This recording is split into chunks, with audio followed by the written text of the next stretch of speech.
Hello everyone, আসসালামু আলাইকুম। আমি শুদ্ধর রহমান, একজন এইচএসসি ক্যান্ডিডেট এবং বর্তমানে একজন প্রফেশনাল গ্রাফিক ডিজাইনার এবং এন্টারপ্রেনার। আমার বাসায় ছোট থেকেই পিসি ছিল, তো আমি তখন ফটোশপ 7 যেটা ছিল, মানে তখন আমাদের 2010-11-তে যেই ভার্সনটা ছিল ওইটাতে আমি খুব ঘাটাঘাটি করতাম। মাথা কেটে একটা মাথার সাথে লাগাইতাম, তারপর একটা কার্টুনের শরীরে আমার শরীর বসাই দিতাম। তো ওই জিনিস থেকে না মানে একটা মজা পেতাম, ওই কাজের প্রতি একটা ছিল। তো যখন আমার আরো অনেক ফ্রেন্ড ছিল, ওরা যখন আউটসোর্সিং করা শুরু করলো, ওরা বিভিন্ন ওয়েব ডেভেলপমেন্ট, ডিজিটাল মার্কেটিং নিয়ে কাজ করতো, তখন আমারও ইচ্ছা হইতো যে আমি ওদের মতো কিছু একটা করি। সো আমার কোনো একটা ফ্রেন্ড শিখবে সবাইতে কোনো একটা কোর্স এনরোল করে, তখন সে বলে তুই ওইখানে করে দেখতে পারোস, স্কিল থাকলে কাজে লাগে। তো পরে আমি চেষ্টা করি, দেন শিখবে সবাইতে আমি 503 ব্যাচের গ্রাফিক অ্যান্ড ইউআই ডিজাইনের মিরপুর ব্রাঞ্চের কোর্সটা নিই। নেওয়ার পরে আল্লাহর রহমতে কোর্সটা সম্পূর্ণ করি এবং এইভাবে আমার ফ্রিল্যান্সিং জার্নিতে আসা। কোর্স কমপ্লিট করার পরেও আমি প্রায় 2-3 মাস এমনি বসা ছিলাম। গিগ রিচ হচ্ছিল না। ফাইবার, আপওয়ার্কে যেহেতু এখন বর্তমানে অনেক বেশি কম্পিটিশন, ওই কম্পিটিশনগুলোর কারণে আমি একজন নতুন সেলার হিসাবে কোনোভাবে ক্লায়েন্টের কাছে আমার কাজ পৌঁছাইতে পারতেছিলাম না। কোর্স চলাকালীন সময় আমাদের মেন্টর রবি ভাইয়া আমাদের মার্কেট প্লেসের বাইরে কিভাবে কাজ পেতে হয় সেই ধরনের ধারণা দিয়েছিল। তো আমি লিঙ্কডইন সহ বিভিন্ন ফেসবুক পেজে, বিভিন্ন এজেন্সির পোস্ট, মানে জব পোস্টের কমেন্টে, তারপর তাদের মেইলের মাধ্যমে আমার সিভি ড্রপ করে রাখতাম এবং পোর্টফোলিওর লিঙ্ক দিয়ে রাখতাম। তো এইভাবে আমি অনেকদিন করেছি, প্রায় 1-1.5 মাস করার পরে হঠাৎ একদিন একটা কল আসে। তো সেটা কোনো একটা এজেন্সি থেকে আসে। এজেন্সিটি পরিচালনা করছে ইউএস এর একজন ক্লায়েন্ট যার নাম ম্যারি, এবং এটা বাংলাদেশের হয়ে একজন দেখছে। সে আমার সাথে যোগাযোগ করে, সে বলে যে তার আমার সিভি এবং পোর্টফোলিও ভালো লেগেছে, সে আমার সাথে কথা বলতে চায়। তো সে আমার সাথে কথা বলে, অনেক সময় কথা বলার পরে আমার পোর্টফোলিও আর সিভি ভালো লাগলো, সে আমার সাথে অনেকদিন যোগাযোগ করেনি। তো ওইটার আশা আমি ছেড়ে দিয়েছিলাম যে আমার এই জবটা মেবি হবে না। বাট ওই ইন্টারভিউর প্রায় 2-2.5 সপ্তাহ পরে আমাকে আবার সে কল দেয় যে সে গুগল মিট একটা মিটিং ফিক্স করতেছে, সেটা ম্যারির সাথে। আমি সহ বাংলাদেশে আরো 6-7টা ছেলে ছিল। তো আমরা একসাথে গুগল মিটে তার সাথে বসি, দেন অনেকক্ষণ তার সাথে আলাপ হয়। আলাপকালীন 4 জনকে ওরা স্কিপ করে আমাদের 2 জনকে রিভিশনে রাখে। তারপর আমাদের 2 জনের চলে যে কাকে রাখা যায়।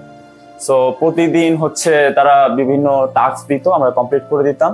তো সেখান থেকে আমি সিলেক্ট হই, ওই ছেলেটা বাদ করে, তো 5 জন থেকে আমি সিলেক্ট হই। তারা আমাকে প্রজেক্ট ওয়াইজ পে করে। ফার্স্ট মান্থে তাদের থেকে $300 পাই, যেটা আমার জন্য ওই মুহূর্তে হিউজ ছিল।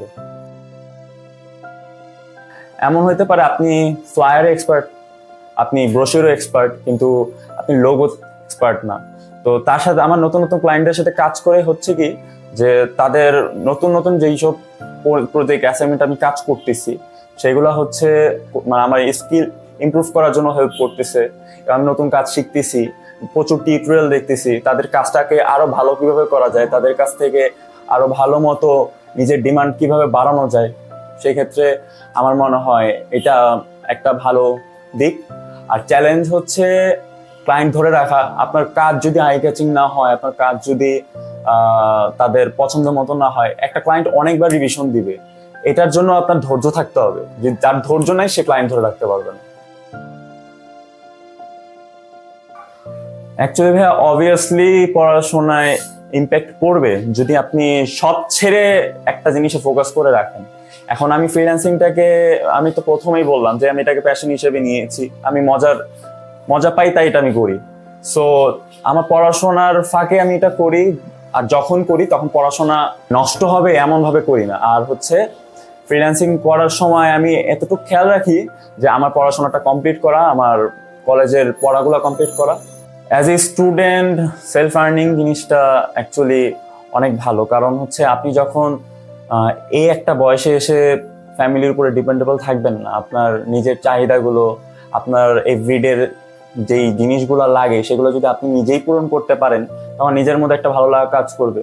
এবং আপনার প্যারেন্টসের জন্য, আপনার ভাইয়ের জন্য, আপনার বোনের জন্য আপনি যদি কিছু একটা করতে পারেন, ছোট কিছু, সেটা যদি আপনার করতে পারেন, ফ্যামিলির জন্য ছোট কিছু করলেও আপনার কাছে ভালো লাগবে। আর ফ্রেন্ডদের সাথে যে তারা হচ্ছে আপনার কোনো একটা কনসার্ট বা কোনো একটা পার্টি নিয়ে বিজি, তো তারা হচ্ছে সেটাতে সময় দিবে, কিন্তু আমার সেই সময়টা তো থাকে না। আমার ক্লায়েন্টকে ডেলিভারি দেওয়ার জন্য আমার বাসায় পৌঁছাইতে হবে, আমার পড়াশোনার সময় দিতে হবে, দুইটা একসাথে ম্যানেজমেন্ট করে অন্য খারাপ কিছুতে বা অন্য যেগুলোতে টাইম ওয়েস্ট হয়, যেটাতে আমার কোনো ইমপ্রুভমেন্ট হবে না, শুধু টাইম ওয়েস্ট হবে, সেগুলোতে আমি সময় দিচ্ছি না। সো এখান থেকে আমি একটু আমার ফ্রেন্ডের থেকে ডিফারেন্ট। ফিউচার প্ল্যান, আমি আপাতত কোনো রিমোট জব করছি না। আমি তাদের সাথে কাজ করার পরে আমার একটা ভালো এক্সপিরিয়েন্স হয়েছে। এখন জানি কিভাবে ক্লায়েন্ট ম্যানেজমেন্ট করতে হয়, ক্লায়েন্টকে কিভাবে রিচ করতে হয়। সো এখন আমিও চেষ্টা করছি আমার নিজস্ব একটা এজেন্সি নিজের অর্থায়নে দাঁড়া করাবার জন্য।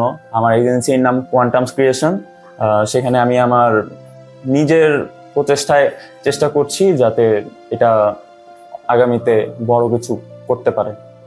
যেহেতু আমি একজন এইচএসসি ক্যান্ডিডেট, সো আমার জন্য সবাই দোয়া করবেন যাতে আমার পরীক্ষা ভালো হয় এবং আমি একটা ভালো ইউনিভার্সিটিতে ভর্তি হতে পারি এবং আগামীতে ভালো কিছু করতে পারি।